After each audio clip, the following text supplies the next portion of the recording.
Ini yang ingin saya sampaikan, sangat penting sekali ya, bahwa semua emosi itu adalah emosi yang positif. Tidak ada emosi yang negatif. Ya.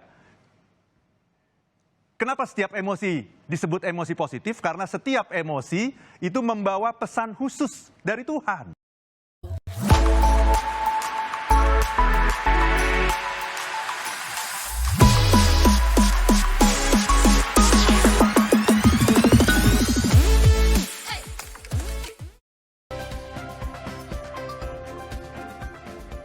Selamat pagi pemirsa Kompas TV. Jumpa lagi dengan saya Arfan Padiansyah dalam Smart Happiness. Sebuah segmen yang membahas mengenai teknik-teknik, kiat-kiat, dan tips untuk mencapai bahagia dimanapun Anda berada. Nah, pagi hari ini kita akan membahas sebuah topik yang sangat menarik. Virus ketakutan. Berbeda dengan virus corona yang datang dari luar, virus ketakutan ini datang dari dalam diri kita dan menggerogoti stamina kita. Ya. Stamina fisik juga stamina mental, ya. Itulah yang terjadi kalau virus ketakutan ini betul-betul menghantui diri kita yang membuat kita tidak dapat berpikir lagi, ya. Kita berpikir dengan otak reptil, ya. Yang namanya otak reptil itu hanya ada dua, ya. Lari atau melawan, ya. Jadi dalam menghadapi rasa takut yang sering menghantui kita akhir-akhir ini, ya, ada tiga sesungguhnya cara yang bisa kita lakukan. Yang pertama adalah lari, tinggalkan, dan jauhi. Ini otak reptil, ya. Dan kalau kita melakukan yang pertama ini, maka masalah tidak akan selesai. Atau yang kedua, taklukkan dan lawan. Ini juga otak reptil. Kalau kita berusaha untuk menaklukkan dan melawan, pada akhirnya masalahnya akan tetap tertutup. Dan kita akan tetap tidak memahami apa yang terjadi. Maka yang seharusnya kita lakukan adalah pendekatan yang ketiga. Pahami apa pesannya. Karena sesungguhnya rasa takut itu adalah rahmat dari Tuhan. Ya.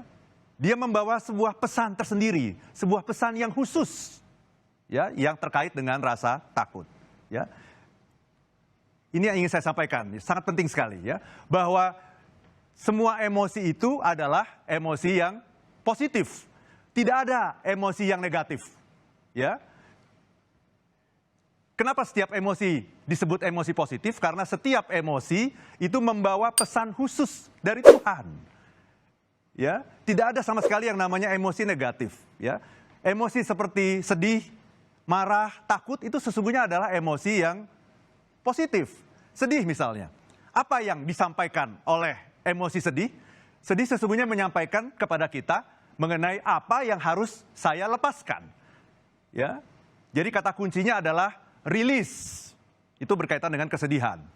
Kalau marah, apa pesan yang disampaikan dalam emosi marah? Marah mengandung pesan apa yang harus saya lindungi. Jadi ini protection yang namanya anger itu. Nah, bagaimana dengan takut? Kalau Anda merasa takut, sesungguhnya itu adalah sebuah emosi positif dari Tuhan yang ingin menyampaikan sebuah pesan yang sangat penting bagi kita. Apa itu? Pertanyaannya adalah ini dalam emosi takut. Apa yang harus saya lakukan? Jadi setiap Anda merasa takut dalam hal apapun, ya, termasuk misalnya Anda takut ingin presentasi di kantor, di hadapan atasan di kantor, Anda takut. Ketika Anda takut dalam masalah apapun, itu sesungguhnya memberikan pesan yang kuat kepada Anda untuk bertanya, apa yang harus saya lakukan? Ya, fear itu selalu kaitannya dengan action. Ya, jadi ketika kita merasa takut, sesungguhnya nomor satu, kita harus hati-hati. Nomor dua, kita harus fokus. Fokusnya kemana? Ke dalam diri sendiri. Nomor tiga, kita harus melakukan action. Nah, bicara mengenai action, ya, dalam diri kita itu sesungguhnya ada dua hal. Yang pertama yang disebut sebagai can do, yang kedua disebut can do. Apa itu can do? Ya, can do adalah sesuatu yang bisa kita lakukan. Ini ada di slide yang sebelumnya. Ya, can do adalah sesuatu yang bisa kita lakukan. Can do adalah sesuatu yang tidak bisa kita lakukan. Nah, ketika kita fokus pada can do, ya, maka kemampuan kita akan membesar seperti gambar di nomor 1. Ya, ketika kita fokus pada apa yang bisa kita lakukan, maka kita akan menjadi lebih berdaya. Kemampuan kita akan meningkat dan ketakutan akan mengecil. Itu yang digambarkan dengan warna merah. Ya, ketakutannya mengecil ketika kita berfokus pada action. Tetapi kalau kita fokus pada can do, apa yang tidak bisa kita lakukan, itu ada di slide yang gambar yang kedua, maka kemampuan kita akan mengecil. Ya, warna birunya akan mengecil tuh, can do-nya akan mengecil. Kita akan semakin diliputi oleh ketakutan, rasa frustrasi, tidak tahu harus berbuat apa. Dan ujungnya adalah kepanikan. Nah, ini yang harus kita cegah dan harus kita hindari. Ya. Jadi begini, pemirsa Kompas TV. Ketika kita menghadapi masalah seperti yang saat ini sedang kita alami, corona, maka Anda boleh ambil kertas, ya, seperti yang saya tunjukkan dalam slide berikut ini. Anda ambil kertas, kemudian Anda bagi dua kertasnya. Ya, yang pertama adalah can do, apa yang bisa kita lakukan. Yang kedua adalah can do, apa yang tidak bisa kita lakukan. Nah, mari kita buat list apa yang bisa kita lakukan. Misalnya, nomor 1, sering mencuci tangan. Ya, nomor 2, melakukan yang namanya social distancing, ya, menjaga jarak. Bahkan bersalaman pun kita harus lakukan dengan cara yang berbeda. Ya, kemudian menjaga kesehatan dan kebersihan. Ya, kemudian jangan lupa olahraga. Dan yang kelima, berdoa. Nah, ini yang bisa kita lakukan.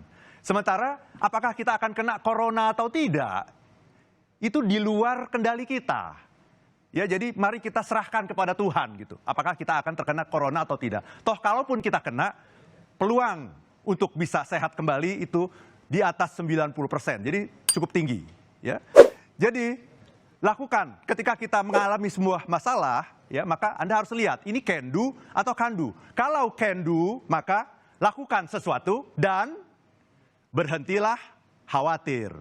Kalau can do, sesuatu yang tidak bisa Anda lakukan, maka berserahlah dan berhentilah khawatir.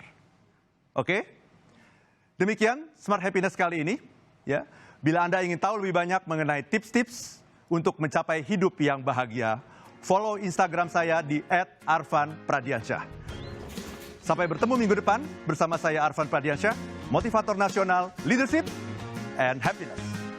Terima kasih, and if you wanna be happy now.